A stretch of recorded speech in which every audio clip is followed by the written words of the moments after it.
জনগণের মানুষ অনেক সুবিধা হয়। আমাদের দেশ কৃষি প্রধান, আর তাই কৃষিকাজের জন্য সে অত্যন্ত গুরুত্বপূর্ণ।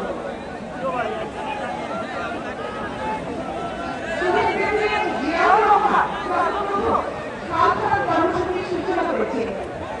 তার ধারাবাহিকতায় 2026 সালে সে ধারাবাহিকতা অব্যাহত রেখেছেন জনাব তারেক রহমান। আমি এই গণতান্ত্রিক মাধ্যমে আমাদের নেতাকে অভিবাদন জানাই, শুভেচ্ছা জানাই। তিনি সকালে আমাদের বানিয়েছে যেমন ছিল অনেক এনার্জি।